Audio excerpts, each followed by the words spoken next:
Good morning, friends. My name is Kagan-Trenchard. I'm Adeline and Gideon's parent. If you're in third or fifth grade, you might have seen me at pickup or drop off. My pronouns are they, them, but my friends and my family are allowed to call me she, her. And today I'm going to read you a book about Harvey Milk and the rainbow flag. Let's see if I can get my screen share situation working. Right. I'm always a little bit proud of myself when I manage to do this right the first time. Oh, wrong way. And see, there you go. I'm goofing it up. Here we go. Okay, Pride. The story of Harvey Milk and the rainbow flag. You have to give them hope. Hope for a better world. Hope for a better tomorrow. Harvey Milk was an ordinary man, but he had an extraordinary dream that would change history. Harvey dreamed that everyone, even gay people, would have equality. He dreamed that he and his friends would be treated like everyone else. He dreamed that one day people would be able to live and love as they pleased. But they should also wear helmets when they ride bicycles, even if they are tandem bicycles. With his New York accent, Harvey talked to everyone about his dream. His voice boomed. His body bounced with energy and excitement. Some people listened. A few agreed. Most did not. You should ask your parents to get you some recordings. There's a ton of recordings on YouTube of Harvey Milk's speeches, and he has a very, very thick Brooklyn accent. But Harvey's big voice and big dream wouldn't be stopped. He discovered that the best way to change laws was to help make laws. In 1977, Harvey took a big step towards that dream when he became one of the first openly gay people to be elected to political office in the United States. Harvey was elected to be a supervisor. It's sort of like a city council person in San Francisco. I was born and raised in San Jose, California, which is about 45 minutes south of San Francisco. Harvey and his friends planned marches and to protest inequality and unfair laws. Just days before one of the marches, Harvey had an idea. A symbol, he thought. We need a symbol that shows who we are and how we feel. Something to carry during the marches, something to make people feel like they are part of a community, something to give people hope, something extraordinary. Harvey knew an artist who could help, Gilbert Baker. Harvey asked, Gilbert said, "We need a flag." The volunteers arrived to help Gilbert's design come to life. Together they dipped fabric into large barrels filled with vivid, vibrant dyes. They cut and pieced and sewed until Harvey, Gilbert, and the other activists had a flag with 8 colorful stripes, a flag that Harvey hoped would give hope. Rights are only won by those who make their voices heard. That's a very good quote. It's very true. On June 25th, 1978, when it was time for the march, a breeze stirred in San Francisco. The flag unfurled. The wind blew. The flag fluttered, flapped, and flew. A rainbow as bright and unique as the men, women, and people who walked behind it led the march. Harvey and the people asked for equality. They asked to be treated like everyone else. They asked to live and love as they pleased. They hoped the march would make a difference.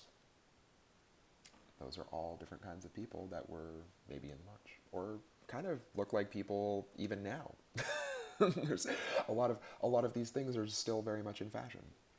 Harvey was proud of the flag and proud of himself. He hoped others would be proud too. 5 months later, on the morning of November 27th, 1978, Harvey and the mayor of San Francisco, George Moscone, were assassinated. Their lives were taken by a man who didn't think like Harvey or feel like him or love like him. That man's name was Dan White, and he shot Harvey Milk and George Moscone when they were in the building, in the mayor office building. It's a pretty intense story, but especially for some of the older folks watching this, I really recommend you talking to your parents about what happened and doing some research with them and learning about it, because it is a really important piece of this story, is to understand what happened to Harvey and then what happened to Dan White after that, and then how everyone responded. The flag did not fly on that dark, sad night. Instead, thousands and thousands of people marched silently carrying candles. The candlelight wove through the streets of San Francisco, up and down hills and around city buildings. A mile of glowing candlelight in honor of 2 lives lost. That could have been the end of Harvey's dream and the colorful flag, but it wasn't. More rainbow flags were created. Some of the colors changed. 8 stripes became 6 stripes, but the meaning of the flag did not change. It was a flag of equality.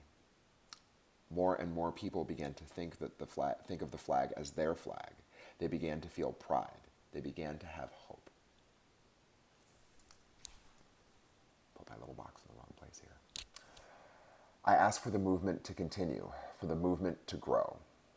In 1994, Gilbert Baker designed another rainbow flag. This one was larger than all the rest. Men, women, and people, side by side, carried the flag, a proud, mile-long rainbow floating through New York City. The flag wove through the streets, up and down the avenues and boulevards and around the city buildings. The people demanded equality.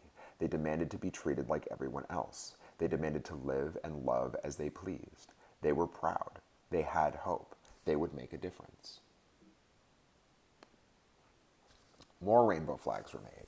Some of them were printed on bumper stickers and t-shirts. Others were hoisted onto lampposts and on Halsted Street in Chicago. One was hung in the Museum of Modern Art in New York City. Soon, the rainbow flag was flying in other countries like Brazil, England, Israel, Russia, Singapore, and Turkey. The rainbow flag now unfurled on farms, in suburbs, and in cities. The flag blew proudly outside public buildings, hotels, shops, restaurants, churches, and homes. So what I do for a living, my job, is that I'm actually an immigration attorney. That means that I help people who are from other countries be able to come to this country. Most of what I do is work with other LGBTQ folks who are living in countries where it is extremely, extremely dangerous to be who they are. Some of those countries where I've had clients from are Russia and Turkey and Brazil. So another thing I think it's really important to talk about is in those countries and in this country, there's a lot of very, very proud and incredible activists that talk about who they are. But even today, it can be very, very dangerous to be who you are and to talk about these things and to show that you're proud of who you are. The things that happen in those countries that are really violent and really scary are also maybe something it's worth talking to your parents about and maybe doing some research with them and learning about it. But if you're interested in LGBTQ issues and rights and history, it's also very important to know that part of the story too. Oh, skip the page there. This is a nice part of the story. And once, on June 26, 2015, the White House was awash in colors of the rainbow flag. This was because the Supreme Court, which some of you may be learning about, it's one of the very important parts of our legal system that makes laws, said that everyone living in this country had a constitutional right, which means it's like a very big, important right, to marry whoever wanted to marry them. So men could marry men, women could marry women, people who didn't identify as men or women could marry each other or marry men and women. And it was a really big, important day. But that happened in 2015, just to give you an idea. And Harvey Milk was elected in 1977. So that's a long time and a lot of work. It takes a very long time to make laws and to change and to make real lasting change in the world. You got to work for a really long time all the time. Equality, pride, hope, love. Harvey's dream became a flag for us all. There's a bunch of notes in this book, more about Harvey Milk and his story, and then there's a really, really great timeline. So I recommend very highly going out and getting a copy of this book or borrowing one at school or asking for the PDF of this book. Thanks so much for hanging out with me for a little bit. I'm sure I will see you all around. Have a wonderful day.